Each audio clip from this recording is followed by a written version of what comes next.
welcome to the early birds, and welcome to Ukraine House. Just to remind those who may be here for the first time, it was not an easy exercise a couple of years ago to convince the local people here, after there had been a Russia House for many years during the Munich Security Conference, during the Davos World Economic Forum, to offer a house, a facility to Ukraine. But with some joint effort, it worked, and I'm really delighted that this has become a new tradition now. And with the exhibit, in addition to the meetings here and the discussions, this has been, I think, has become an integral, important part of the overall presentation and the overall offers that Davos offers to the participants, to the visitors. So, welcome, Madam Minister. Thank you. Elina Valtonen is the Finnish foreign minister, but from a German point of view, of course, the thing that strikes you most is that she speaks German probably better than I, because as a kid she lived for most of her youth, I think, in Bonn. Yes, yeah. And this, of course, creates a particular atmosphere. We could do this entire interview in German. I mean, Switzerland is a German-speaking country, but here we are with some people who understand only English. So we'll do this in English. Let me start by reminding ourselves that I remember having a discussion with your former president, Sauli Niinistö, a few years ago, before the Russian aggression.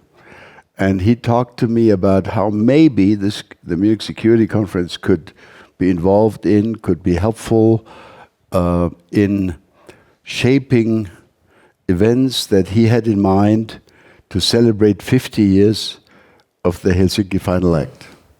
That was in 1975. And this year would be the 50th anniversary.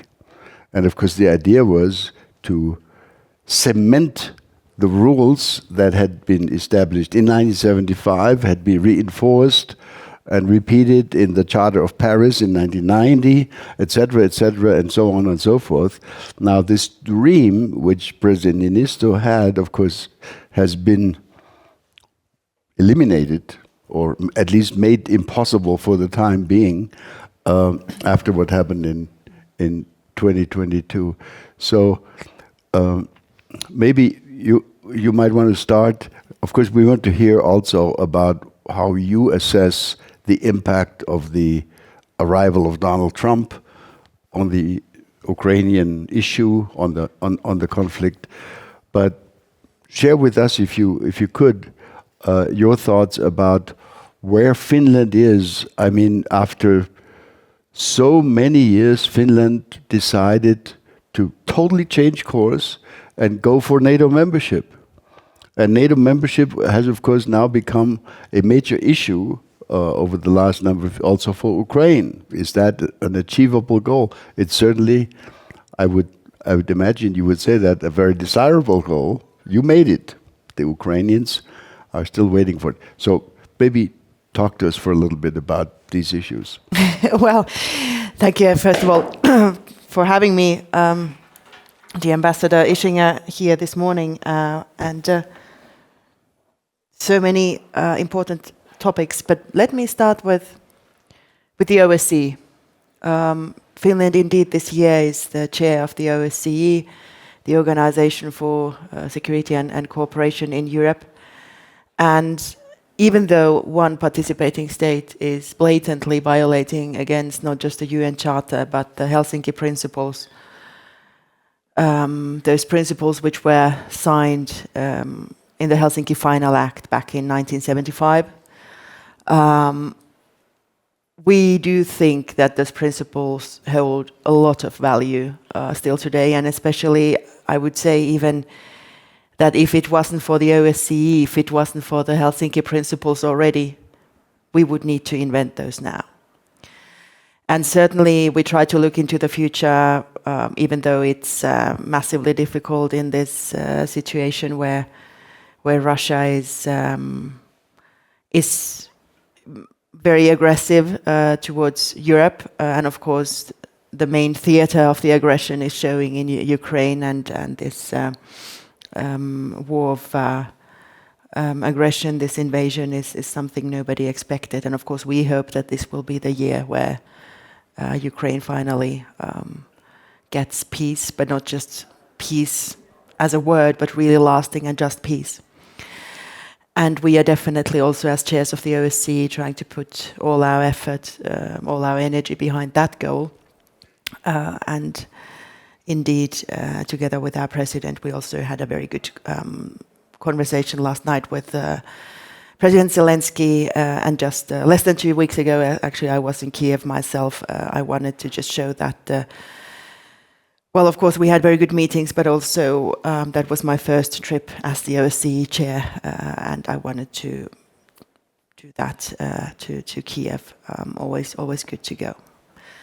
Now, the second question on Finnish NATO membership, I would say it's not, a 180-degree turn to what was before, because, of course, comparing Finland and Ukraine is fairly difficult for many reasons. Of course, we do share a border with Russia, but Finland has never been in the Soviet sphere, and luckily we were able to remain independent during the Second World War, where we had to defend ourselves against Russian aggression. But like so many countries in Europe as well, Finland has not experienced any aggression or attempted invasion since. But still, I think perhaps for Finns, because of the proximity of the neighbor, first of all, we feel very strong sympathy with Ukrainians. Every man and woman on the street sympathizes, beyond belief with Ukraine. But second, we also took the words that, I don't know what's happening, maybe putting just here. So taking the words put out by Russia's leader Putin already a few years ago, where he said that he's not only interested in Ukraine, but essentially changing the security order in Europe as a whole. So certainly that touched us as well. And well, Finland, despite having been cooperating very closely with NATO over the course of the past years and decades, to the point that our military was almost 100% interoperable with NATO on the day we joined. Of course, it was a change, but perhaps for Finns, overnight it became clear, because until thus far, we had always thought that we don't need NATO, because we had always invested so heavily into our own defense, and we still keep on doing that, of course. But overnight that changed. And now we are happy together with Sweden to be in the alliance, and sure, we think that the only viable security guarantee also for Ukraine in the future is NATO membership, and we hope that in not too distant future, Ukraine will be a member of NATO as well. Great. Let me try to push you a little bit further on that. Let's remember that when Finland and Sweden applied for membership, in your case, as I recall it, there was unanimous approval. Everybody said, great idea, wonderful to have the Finns in NATO. But there was one country that in NATO that had a problem with Sweden. And it took many months to overcome these concerns. I'm talking about Turkey. And then, of course, finally Sweden made it also. In other words, getting into NATO is not simply a decision that depends on whatever Donald Trump thinks. It requires the positive approval by all 31 members of NATO, and I think in practically every single case, parliamentary approval, ratification, because it's the treaty change. And we've seen in the case of Sweden how difficult that can be if only one country has a problem. Now, in the case of Ukraine, actually personally, just to be clear about this. I share your view. The desirable outcome would be for Ukraine to join NATO as soon as possible. No doubt in my mind. Whether that's achievable in the short or medium term is a different question. Because I think the one thing we would want to avoid, of course, is to propose NATO membership and then find that, like in the case of Sweden, there is 1 or 2 or 3 countries that say, well, not with us, not now. Certainly not now, as long as there is no fundamental peace reestablished. If that happened, that would be a free gift to Putin. It would be a defeat for us and not a victory for Ukraine, etc. In other words, one needs to consider this carefully. So, sorry for my long introduction. Question to you is, if we find that at least in the foreseeable short term, full NATO membership for Ukraine appears not to be in the cards, so what's the second best? How are we going to go about it? Everybody talks here in Davos and elsewhere, and we'll be talking again in Munich in a couple of weeks about security guarantees.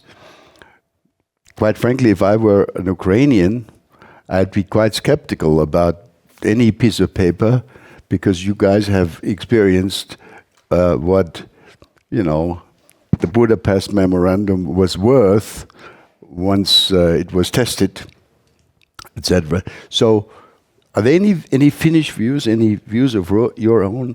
What kind of, in terms of second best types of security arrangements could be found to make sure that Ukrainians feel safer than today, and in a way that international investors, which is also an important issue, would find it, attractive to invest in Ukraine, believing that this country is a safe place for me to invest my fortune? That is the question of the day, and still I say that the first best solution is NATO security guarantees, and I'm going to argue a little bit for that. Well, first of all, I would say that also for the Americans, it would be the best solution and also the cheapest solution. NATO, first of all, does come with a command structure already, and NATO, with its collective response, of course, benefits also from having Ukraine on board, who does have combat experience, unfortunately. Since we know that Russian aggression and its plans do not limit itself or themselves only to Ukraine, we do know that, all sorts of hybrid attacks which have been happening across Europe and actually in the United States as well. Some of those organized by state actors and essentially Russia in many cases. We know that Russia is interested in destabilizing African regions, which also has direct implications to Europe and, of course, to those people, say, in the Sahel area, massively, having to give away to instability, which they had hoped to have left behind. Now, it's important that we see this question as something which we need to tackle together. It is essentially about Europe's future and not just about Ukraine. Ukraine is important as such, and Ukraine has not only the right to exist, but also the right to sovereignty and territorial integrity as enshrined in international law. But also, we need to take into account that whichever peace we are to negotiate with Ukraine, it also holds for the rest of us, and it holds also over time. So therefore, if for the rest of us, the best security guarantee over time has proven to be NATO, why would it be different for Ukraine, or why would it be different now or say 5 years from now? This is simply my question. And to close this off, many of us in the West started to believe in the past, say, 30 years, this narrative of NATO being a threat to Russia, that we should somehow feel guilty for NATO expanding itself. Well, NATO is a defensive alliance to start off with. And I can speak for Finland. We have not been a threat to Russia. We don't want anything from Russia other than that they stay on their side of the border, and we are happy to cooperate politically, economically, in all matters possible, like the rest of Europe, if they started again to adhere to international law. And this is exactly the same now that we are in NATO, and this applies probably to all NATO members as such as well. Second thing, NATO does not expand by force. So contrary to what Russia likes to do, NATO does not come and say, Finland, join NATO. If you don't, we come and take you. On the very contrary, it's democracies where the people vote or the people choose to join through their constitutional parliamentary representation, just like Finland and Sweden. So you can't possibly say that NATO expansion of any shape or form is any threat to Russia. It is, of course, only a threat to expansionist, illegal ideas or plans. All right. We have 10, 15 minutes left. I want to offer you a chance to offer your comment and response. But before you speak, sir, let me actually support your argument by going back 36 years to 1990. In 1990, when my country was about to be reunified, and when we started negotiating with the then still existing Soviet Union about the GDR and West Germany joining, the initial position of the Soviet leadership, Gorbachev and his folks, was, all right, we will accept this, but they have to leave NATO. As you all know, at the end of the day, an agreement was reached for the reunited Germany to stay in NATO. And here is, I'll be very brief, 30 seconds, 40 seconds. Why did the Soviet Union finally accept the idea that Germany in NATO would actually be not such a bad idea? I think it was President George Bush 41 who suggested to Gorbachev, look, what kind of Germany do you wish to have in the future? You've been at war with these guys, the Germans, before. You wish this country to be totally on its own? Maybe they want to acquire nuclear weapons again? Or would it be better for that country to stay in NATO? And NATO is a non-aggressive, as you said. These arguments were being chewed around and kicked back and forth.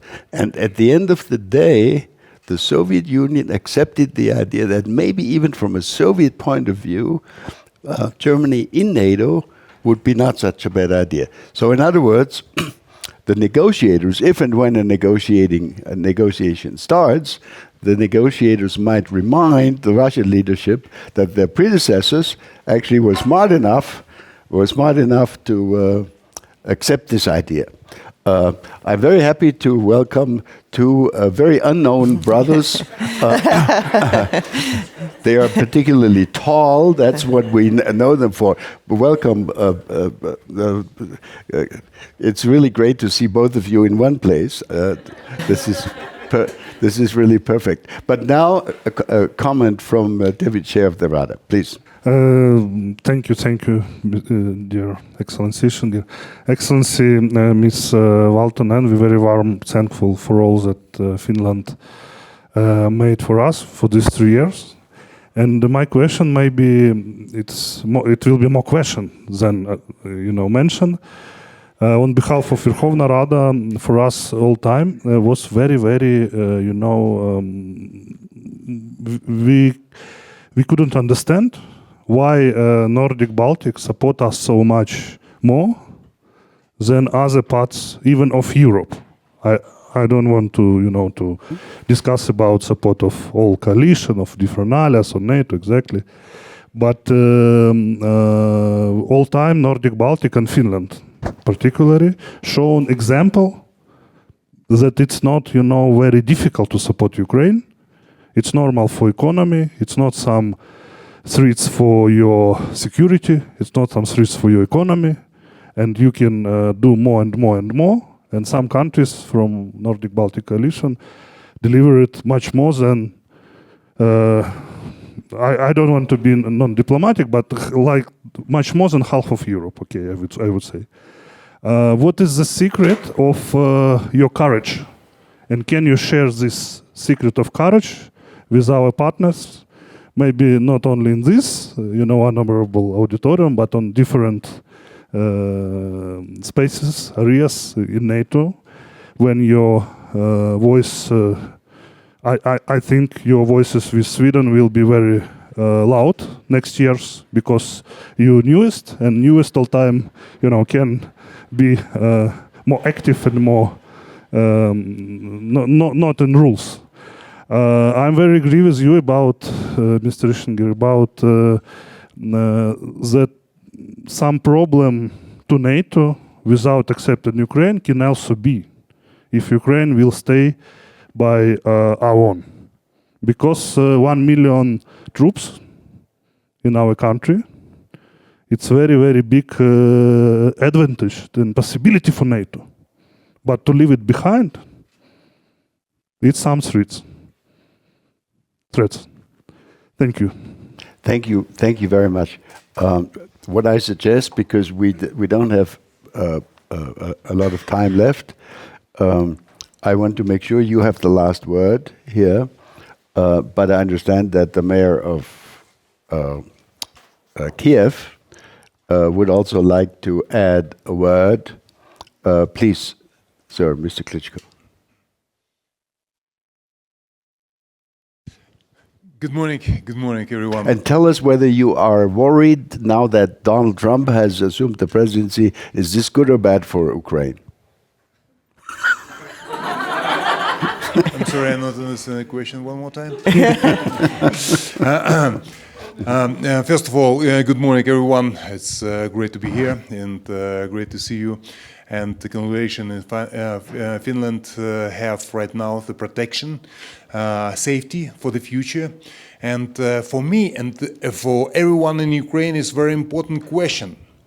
Right now, it's a huge discussion. Ukraine will be part of NATO or not. It's a lot of our partners told it's not the question right now. We're not ready to give the answer, clear answer right now for this question. But for us, it will be very interesting to listen answer for this simple question.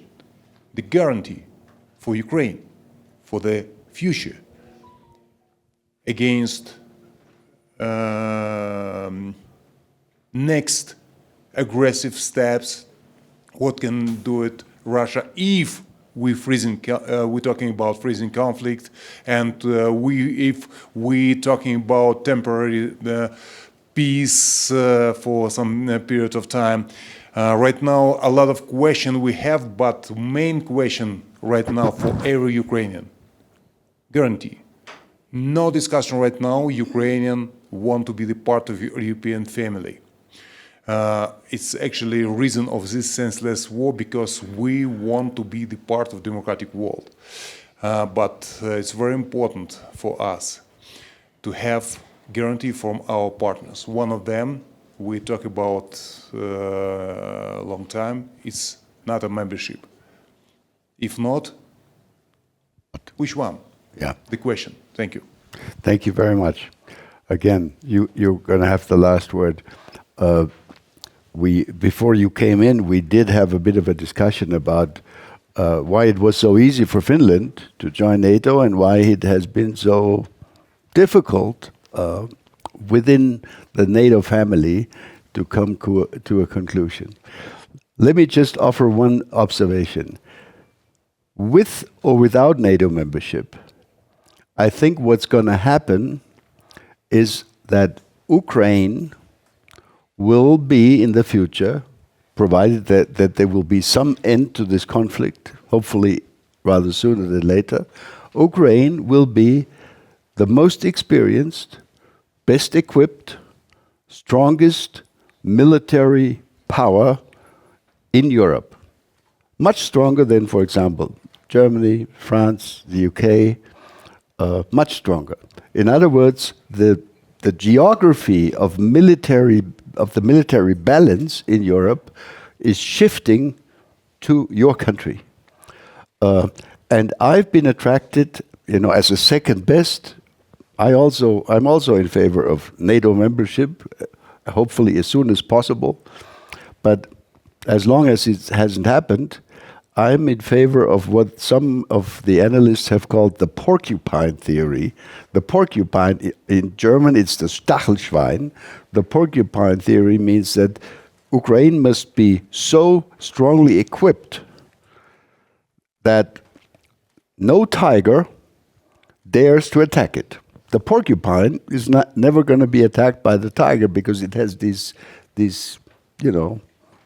Stachel. I don't know what the word is of that in English.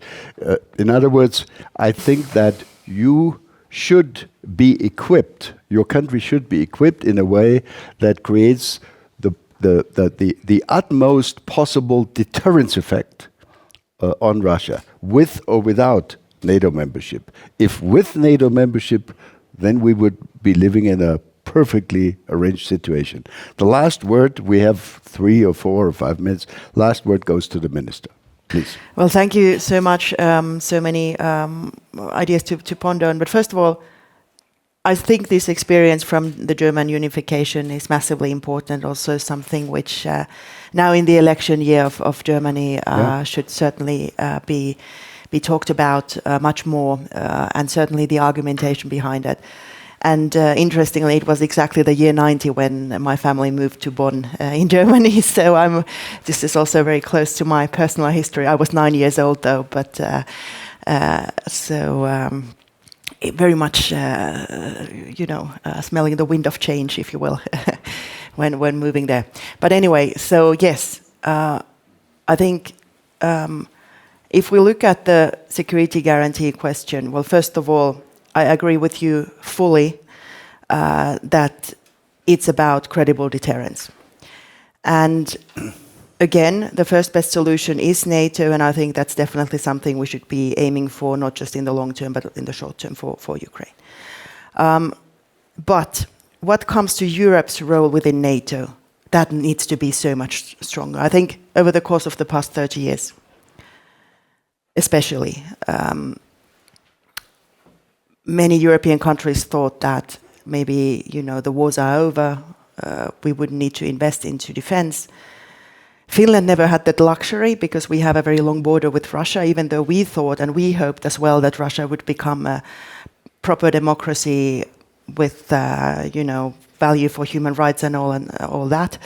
Still, we thought that, the day might come that they are something else. So that's why we always, invested into our own defense, didn't let our fences down. At the same time, well, now we have one of the strongest armies in Europe, and not just in relative terms, but in absolute terms. And therefore, we are not afraid that Russia would attack us. But we feel, again, massive sympathy, with, for instance, with the Baltics. And then to your question, why do the NBA, the Nordics and Baltics, invest so much into Ukraine's security and hence into the security of Europe? Is because, when talking to my Baltic friends, yes, after the Second World War, after they were occupied, yes, they had peace for 50 years. But for instance, Estonia before the Second World War, it was a richer country than Finland, right? How much prosperity they lost because they didn't have a market economy.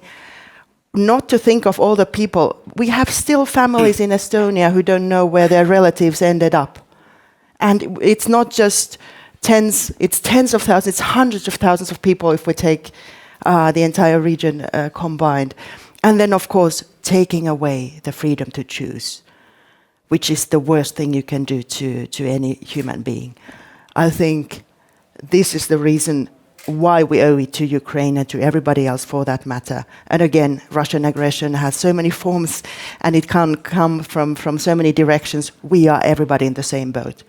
So let's make sure Ukraine has the credible deterrence for the future. The war ends as soon as possible with a, again, credible, lasting peace which is also just and does adhere to international law. Because if it doesn't, then it obviously has global consequences, and then it's not just a European question. But thanks so much, and good luck to Ukraine. Slava Ukraini. That was a great conclusion. Thank you so much, and let's give it an applause.